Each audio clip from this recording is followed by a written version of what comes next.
নতুন road mobile আন্তঃমহাদেশীয় ক্ষেপণাস্ত্র DF-16 উন্মোচনের মধ্য দিয়ে চীন এখন যুক্তরাষ্ট্র এবং রাশিয়ার সমকক্ষ পারমাণবিক ক্ষমতার দুয়ারে পৌঁছে গেছেন।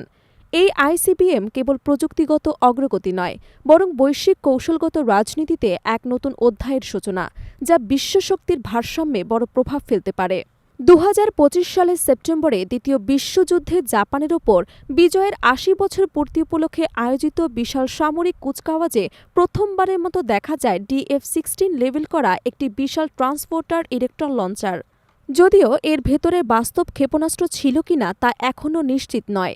সামরিক বিশ্লেষকরা একে চীনের নতুন প্রজন্মের আন্তঃমহাদেশীয় ব্যালিস্টিক ক্ষেপণাস্ত্রের প্রতীক হিসেবেই দেখছেন। বিশেষজ্ঞদের ধারণা, DF-61 হল পূর্বসূরি DF-41 এর উত্তরসূরি, যেখানে DF-14 এর পাল্লা ছিল 12,000 থেকে 15,000 কিলোমিটার।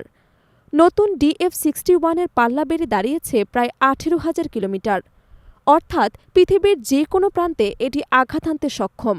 আরও ভয়াবহ দিক হল এটি একসঙ্গে 12টি পর্যন্ত MIRV ওয়ারহেড বহন করতে পারে, যার মাধ্যমে একবার উৎক্ষেপণে বহু শহর বা কৌশলগত ঘাঁটিতে একযোগে হামলা চালানো সম্ভব। রোড মোবাইল নকশা করার কারণে এই ক্ষেপণাস্ত্র যে কোনো স্থান থেকে মোতায়েন করা যায়, যা শত্রুর পক্ষকে এক অবস্থান নির্ধারণ করে ধ্বংস করা প্রায় অসম্ভব কিছু নয়। ফলে চীন এখন এমন অবস্থানে পৌঁছেছে যেখানে প্রথম আঘাতের পরও তারা প্রতিশোধমূলক পারমাণবিক হামলা চালাতে পারবে, যা প্রতিরোধ নীতির মূল ভিত্তি। মার্কিন প্রতিরক্ষা দপ্তরের সর্বশেষ প্রতিবেদনে বলা হয়েছে, চীন দ্রুত তার রকেট ফোর্সকে আধুনিক করছে।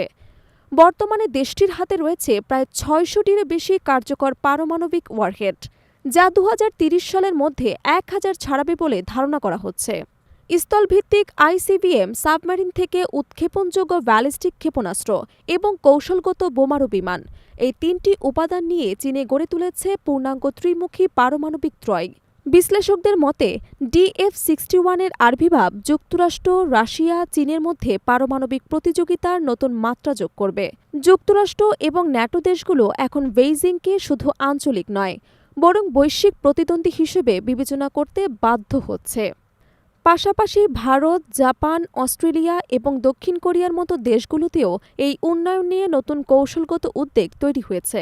সবশেষে বলা যায়, DF-61 কেবল একটি ক্ষেপণাস্ত্র নয়, এটি চীনের উদীয়মান পরাশক্তি হয়ে ওঠার প্রতীক। এর উন্মোচন বিশ্ব রাজনীতির শক্তির ভারসাম্যে নতুন এক যুগের সূচনা করছে, যেখানে পারমাণবিক প্রতিরোধ এবং কৌশলগত আধিপত্যের প্রতিযোগিতা আরও তীব্র হয়ে উঠবে।